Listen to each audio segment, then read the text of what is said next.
नमस्कार।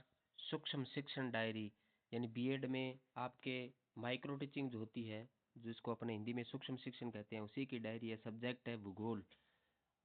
सबसे पहले आपको ऊपर अपना नाम लिखना है, उसके बाद दिनांक लिखनी है, उसके बाद कक्षा लिखनी है, उसके बाद आगे क्वेश्चन लिखना है। जैसे सबसे पहला प्रस्तावना होता है तो यहाँ प्रस्तावना लिखा गया है। विषय भूगोल, ज्योग्राफी, समयावधि 5 से 7 मिनट। और यहाँ पे अपने को अपना प्रकरण, क्योंकि ये प्रस्तावना है इसलिए प्रकरण लिखा नहीं जाता है, ये खाली यहाँ पे रहेगा। उसके बाद आगे 3 कॉलम बनेंगे। पहला क्रम संख्या का, दूसरा छात्राध्यापक छात्राध्यापिका क्रिया का, तीसरा विद्यार्थी क्रिया का। ये 3 कॉलम होंगे। इसमें क्रम संख्या में प्रश्न संख्या पहला लिखना है। जैसे यहाँ पे प्रश्न बनाया गया, कृषि करने वाले व्यक्ति को क्या कहा जाता है। यहाँ आंसर आया किसान। तो इसी आंसर से आगे वाला क्वेश्चन शुरू होता है। जैसे देखिए आप, किसान खेतों में बीज रोप कर क्या उगाता है। इसका आंसर आता है फसल। इसी से ही आगे वाला आंसर शुरू होगा। फसल कितने प्रकार की होती है। 3 प्रकार की होती है। इसी से ही फिर आगे वाला क्वेश्चन शुरू होगा। 3 प्रकार की फसलों के नाम बताओ। यहाँ पे रबी, खरीफ, जायद की फसल ये बच्चे बता देंगे। फिर इसी आंसर से आगे वाला प्रश्न शुरू होगा। रबी की फसल के बारे में आप क्या जानते हैं। यानी आपको रबी की फसल पढ़ानी है, तो इस प्रकार अपने बच्चों को क्या है, क्रमबद्धता और तारतम्यता के साथ उसी प्रकरण पे अपने ले आएंगे। रबी की फसल के बारे में आप क्या जानते हैं, तो ये हमारा क्या हो जाएगा, समस्यात्मक प्रश्न हो जाएगा। या यहाँ पे आप आंशिक उत्तर भी लिख सकते हैं, वरना समस्यात्मक प्रश्न भी अपने को लिखना है। उसके बाद ये तालिका आप नीचे से यहाँ से आपकी बंद हो जाएगी। ये तालिका बंद कर देंगे अपने। उसके बाद तालिका के बाहर लिखना है उद्देश्य कथन, जिस प्रकार यहाँ पे लिखा गया है। इसमें अपने को उद्देश्य कथन पूरा लिखना है। आज हम रबी की फसल के बारे में अध्ययन करेंगे। तो रबी की फसल हमारा प्रकरण है, इसको अपने क्या कर देंगे, रेखांकित कर देंगे। तो ये आपका पहला जो स्किल है वो हमारा क्या हो जाता है, कंप्लीट हो जाता है। उसके बाद इस स्किल की निरीक्षण सूची आपको बनानी है। यानी ये जो आपका कौशल होगा उसकी अपने को निरीक्षण सूची बनानी है। तो यहाँ आप निरीक्षण सूची आप बना दोगे।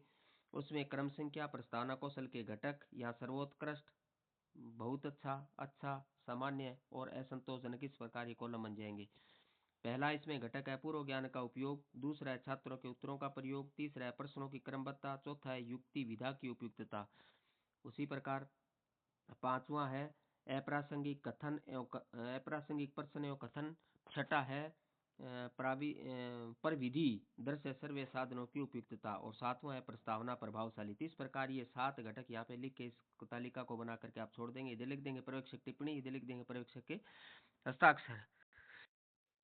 इस प्रकार आपके प्रथम स्किल यानी प्रथम कौशल, प्रस्तावना कौशल का कार्य ये कंप्लीट हो जाता है, पाठ योजना कंप्लीट हो जाती है। उसके बाद दूसरा जो स्किल आता है वो आता है श्यामपट्ट आता है। तो उसी प्रकार इसमें भी सामान्य विवरण वैसे ही लिखना है। छात्राध्यापक छात्राध्यापिका का नाम, दिनांक, कक्षा, जिस कक्षा से आपने मैटर लिया है, कौशल श्यामपट्ट है तो श्यामपट्ट लिख देंगे। विषय ज्योग्राफी है ही, समयावधि 5 से 7 मिनट। और प्रकरण यहाँ पे क्या लिया, यहाँ प्रकरण लिख दिया गया है, क्योंकि प्रस्तावना में प्रकरण पहले नहीं लिखा जाता है। उसके बाद हर टॉपिक, हर अपने पाठ योजना में प्रकरण लिखना है। तो यहाँ पे फसलें लिया है इन्होंने, तो फसलें यहाँ पे प्रकरण आ जाएगा।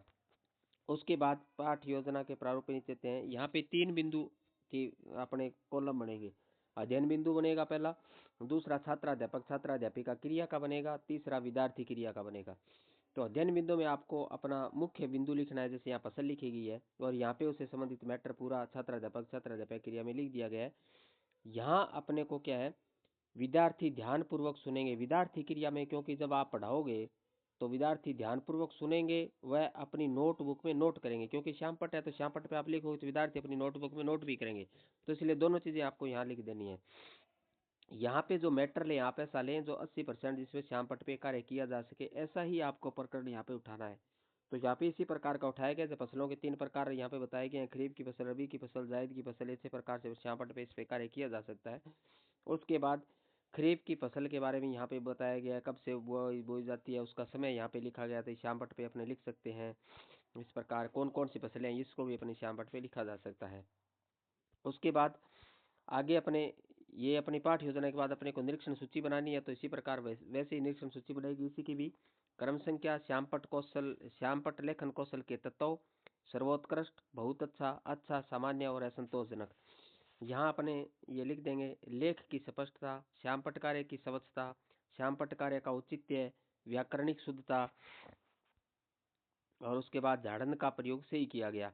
ये अपने घटक श्याम पट के यहाँ पे लिख देंगे। उसके बाद तालिका को बंद करके अपने क्या कर देंगे, नीचे पर्यवेक्षक की टिप्पणी लिख देंगे और इधर पर्यवेक्षक के हस्ताक्षर लिख देंगे। इसी के साथ आपकी ये स्किल की पाठ योजना भी हमारी कंप्लीट हो जाएगी।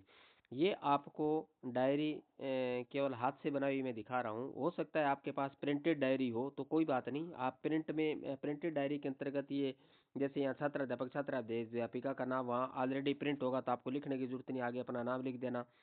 उसके बाद दिनांक लिखी होगी, आगे दिनांक लिख दोगे अपनी जो भी है। कक्षा लिखी होगी, इसके बाद कक्षा अपनी लिख दोगे। यहाँ पे क्वेश्चन लिखा होगा तो यहाँ पे जैसे दूसरा व्याख्या कौशल है तो यहाँ व्याख्या कौशल लिख दोगे। उसके बाद विषय लिखा होगा तो वहाँ भूगोल लिख देना, समय अवधि 5 से 7 मिनट लिख देना। प्रकरण लिखा होगा उसके आगे कोलाई झील, जैसे यहाँ कोलाई झील का प्रकरण लिया गया तो आप कोलाई झील यहाँ पे लिख दोगे। तो इस प्रकार यदि आपके पास प्रिंटेड है तो आप इस प्रकार उसमें एंट्रियां अपनी कर देनी है, कोई दिक्कत नहीं है। उसके बाद नीचे आपके ये इस प्रकार का एक कॉलम बना होगा तो उसमें अपने को ये ब्लैक पेन से अपने को ये लाइनें खींच लेनी है, क्योंकि डायरी में सीधा सफेद पेज छोड़ा हुआ है तो ये कॉलम आपको ब्लैक पेन से बनाने पड़ेंगे। यहाँ पे अध्ययन बिंदु का आएगा, उसके बाद छात्र अध्यापक छात्र अध्यापिका क्रिया का आएगा, विद्यार्थी क्रिया का आएगा। यहाँ पे अध्ययन बिंदु में पहला बिंदु कोलायत झील लिया गया है तो उससे संबंधित पूरा मैटर यहाँ पे अपने को लिख देना जिस प्रकार यहाँ पे लिखा गया है। आगे लिख देंगे विद्यार्थी ध्यानपूर्वक सुनेंगे, क्योंकि यहाँ पे व्याख्या स्किल है तो विद्यार्थी ध्यानपूर्वक सुन, व्याख्या स्किल है तो यहाँ विद्यार्थी, क्योंकि आप व्याख्या करेंगे तो विद्यार्थी ध्यानपूर्वक सुनेंगे तो यहाँ ध्यानपूर्वक सुनेंगे आप लिख दोगे। इस प्रकार ये जो मैटर लिखा गया है उसी प्रकार आप पूरा पूरा मैटर इस प्रकार अपने इस प्लान के अंतर्गत आप लिख लें। ये पूरा कोलाई झील संबंध लिखा गया। एक बात अपने को ध्यान में रखना है, व्याख्या स्किल के बाद जैसे ही आपकी व्याख्या यहाँ कंप्लीट हो जाती है, यहाँ मैटर आपका कंप्लीट हो जाता है, उसके बाद आपको बोध प्रश्न लिखने हैं, क्योंकि व्याख्या के बाद बोध प्रश्न किए जाते हैं, ये अपने को ध्यान रखना है। तो यहाँ आपको क्या करना है, बोध प्रश्न लिखे, उसके बाद जो पढ़ाया है इसी में से आपको कोई 2-3 प्रश्न अपने को कर लेने हैं, यानी जो आपने पाठ पढ़ाया है इसी में से अपने को प्रश्न कर लेने हैं। विद्यार्थी क्रिया में उसके आंसर लिख देने, क्योंकि आपने पढ़ाया है बच्चों को अच्छी तरह तो बच्चे आंसर उनका दे ही देंगे, तो विद्यार्थी क्रिया में उनके आंसर लिख देंगे। जैसे यहाँ जो पढ़ाया है इसी में से आंसर लिखे गए। कोलाई झील कहाँ स्थित है, जैसे बीकानेर। कपिल मुनि का आश्रम कहाँ स्थित है, कोलायत झील में।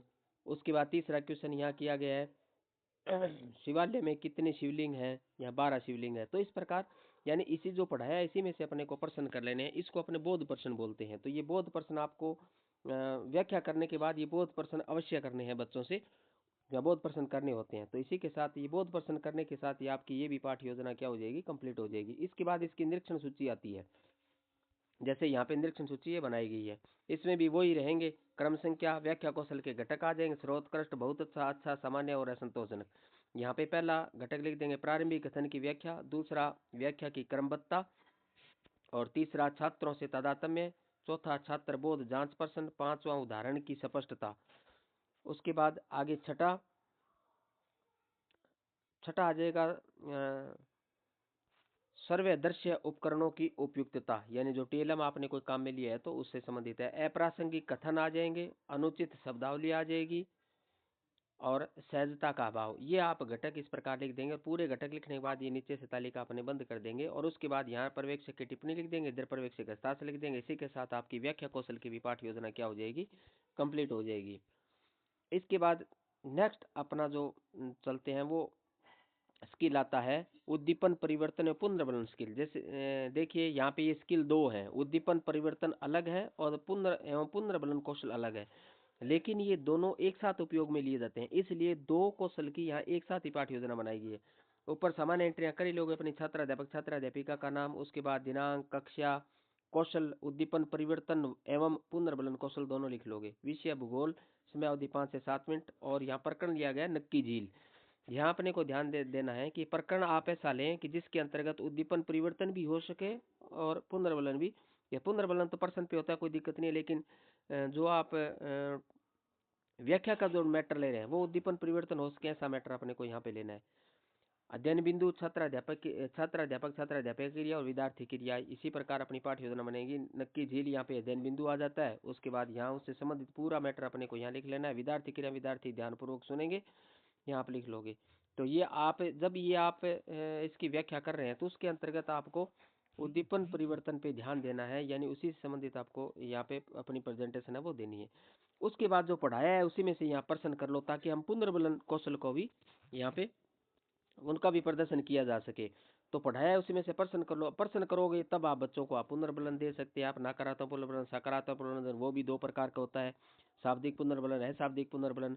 तो ये पुनर्बलन के प्रकारों से को अपने को ध्यान में रखना है और पुनर्बलन का प्रयोग करना है। तो पढ़ाया इसी में से अपने प्रश्न कर लेंगे 5-7 और उसी पे अपने पुनर्बलन कौशल का प्रदर्शन हो जाएगा।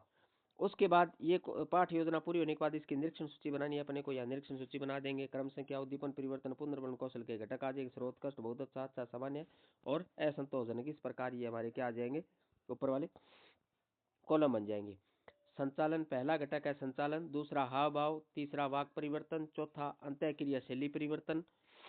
उसके बाद नेक्स्ट 5वां आ जाएगा विराम अंतराल, छठा आ जाएगा मौखिक क्रियाओं में बदलाव, और 7वां आ जाएगा शारीरिक क्रिया में परिवर्तन, 8वां आ जाएगा मौखिक सकारात्मक पुनर्बलन, 9वां आ जाएगा सकारात्मक हाव भाव, और 10वां छात्रों के विशिष्ट उत्तरों का प्रयोग। इसी के साथ ये तालिका बंद कर देंगे और नीचे लिख दें पर्यवेक्षक की टिप्पणी और इधर लिख दें पर्यवेक्षक के हस्ताक्षर। इसी के साथ आपकी ये भी पाठ्य योजना क्या हो जाएगी, कंप्लीट हो जाएगी।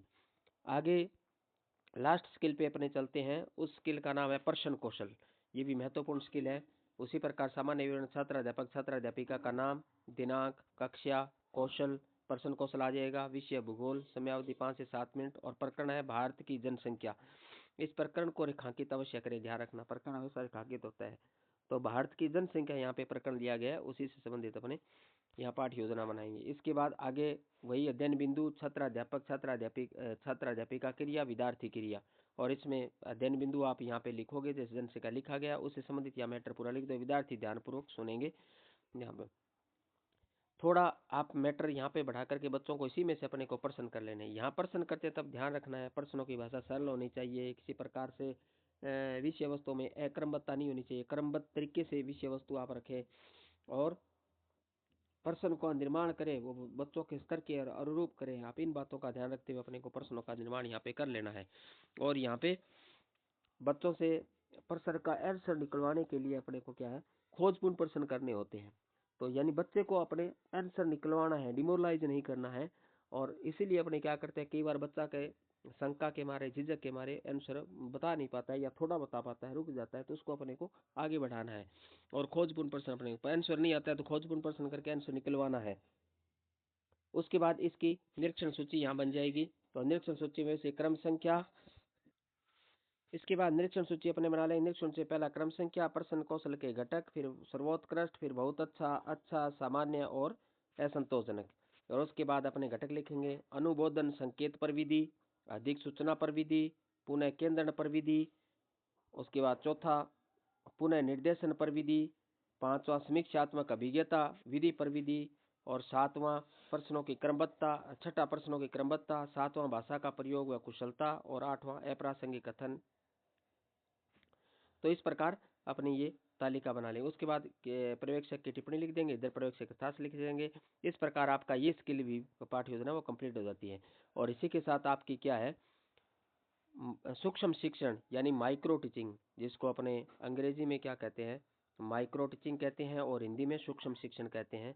तो सूक्ष्म शिक्षण माइक्रो टीचिंग की इस प्रकार आपकी डायरी अपने को भूगोल विषय की अपने को बना लेनी है।